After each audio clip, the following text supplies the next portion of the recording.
Welcome, you're watching Vox News, your daily evening news with Rita Kamkumo. Our headlines today: Malagasy president silences Western criticism on the efficiency of COVID organics drinks against coronavirus. A team of Chinese doctors land in Zimbabwe with medical equipment to help combat COVID-19 in the country. Lesotho's disputed Prime Minister, Thomas Thabane, is officially deprived of a majority in the National Assembly.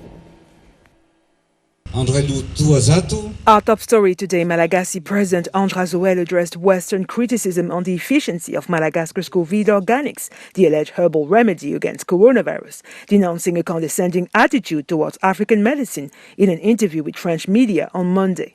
The skepticism and severe criticism expressed by the Western press and the World Health Organization rely on the fact that no scientific study or clinical test have validated the benefits of the alleged cure.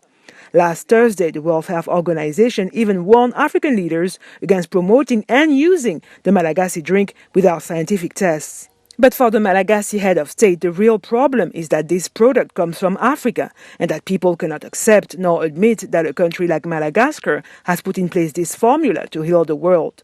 The president argued that the Malagasy drink, mainly composed of Artemisia, a plant with a recognized therapeutic effect against malaria, has the status of improved traditional remedy and therefore only required, before being distributed, a clinical observation according to the indications of the guide drawn up by the World Health Organization. The president added that Malagasy authorities have respected universally accepted ethical standards in clinical studies and research. For the Malagasy president, the ultimate proof of the efficiency of COVID organics is the healing of Malagasy patients and the fact that there is currently no fatality in Madagascar. Indeed, the great island has officially recorded 183 cases of coronavirus infections, including 105 recoveries and 0 deaths. In Senegal, President Macky Sall announced in an address to the nation on Monday evening that the severe restrictions implemented these past few weeks against the coronavirus pandemic will be eased from this Tuesday onwards. I decided that the emergency state measures taken will be eased as follows. From Tuesday, May 12, 2020 onwards, curfew hours will be from 9 p.m. to 5 a.m. instead of 8 p.m. to 6 a.m. Office hours will be from 9 a.m. to 4 p.m. Markets and other businesses which previously could only open on certain days will be open 6 days and closed on 1 day dedicated to cleaning. Resteront fermés un jour dédié au nettoiement. Despite the initial phase of easing the restrictions, the president warned his fellow citizens that the virus will continue to circulate in the country until August or even September at best, hence the need to remain vigilant. Today, after 2 months of testing, we must calmly adapt our strategy, taking into account once again our daily experience.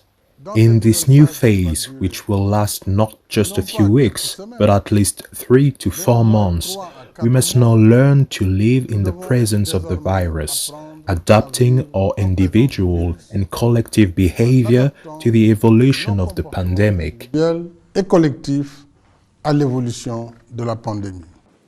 Senegalese president also announced the reopening of places of worship and the partial reopening of schools and universities for examination classes. During his speech, the president also called for avoiding the stigmatization of the sick and finally approved the repatriation of bodies of nationals who died abroad from COVID-19. Taking into account the high demand for the repatriation of the bodies of our countrymen who died from COVID-19 abroad, and on the basis of reasoned opinions we have collected regarding health conditions, it will now be possible to carry out these repatriations. I invite each and every one of us to avoid stigmatizing the sick. Such stigmatization is not acceptable.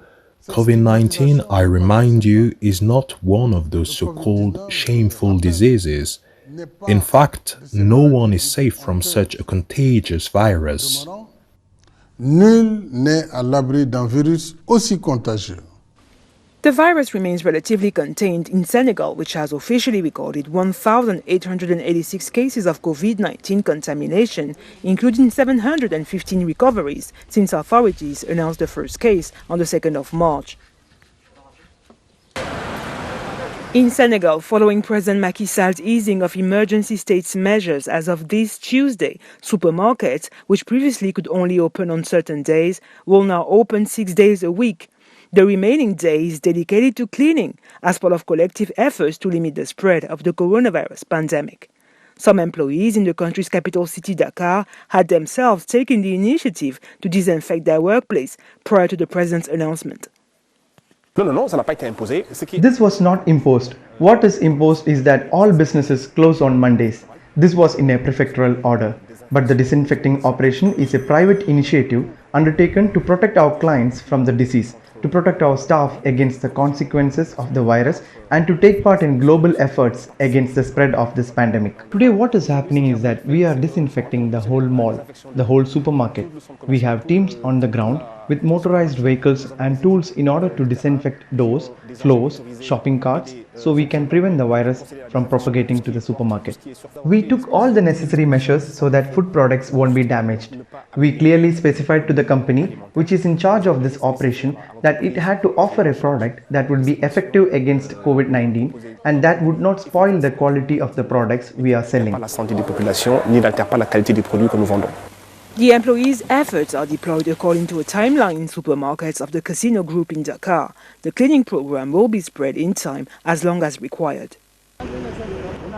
In Zimbabwe, a team of 17 Chinese doctors landed in the country on Monday, along with medical equipment to help the country fight against coronavirus. Local doctors had previously deplored the deficiency of Zimbabwe's health services to face the pandemic.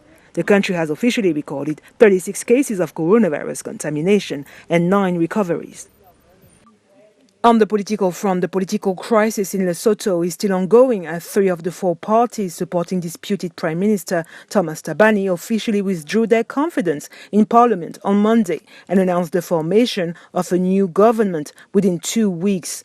This political move should end the head of government's mandate, who is accused of being involved in the murder of his ex-wife in 2017.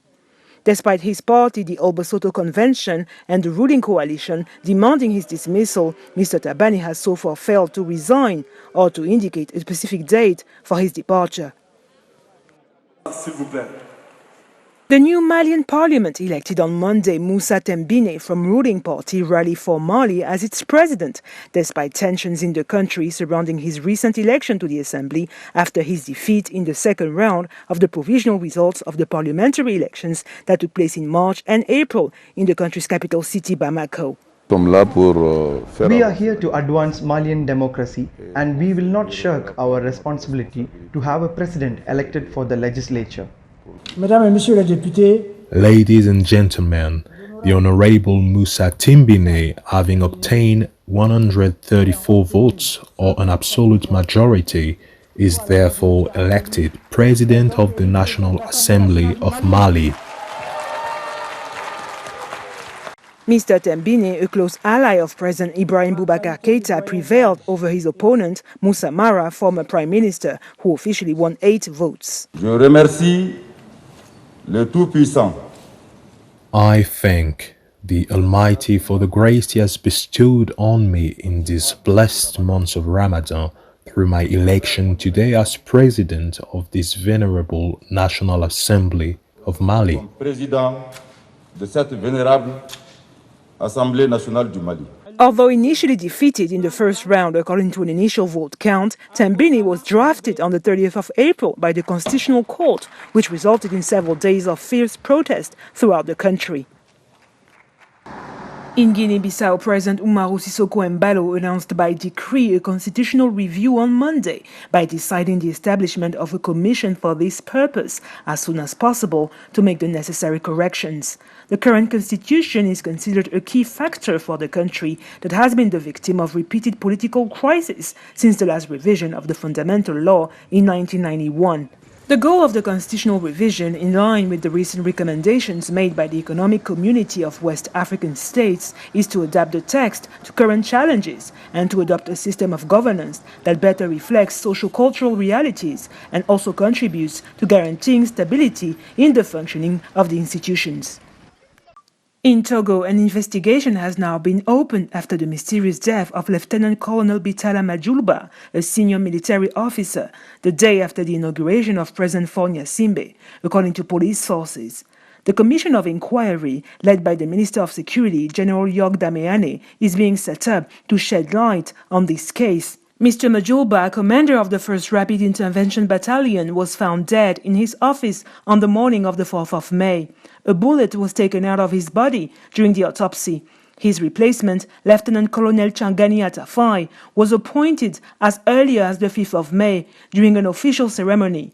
On Thursday, residents of Siou, the victim's native village, protested to demand Togolese authorities to shed full light on this tragic death.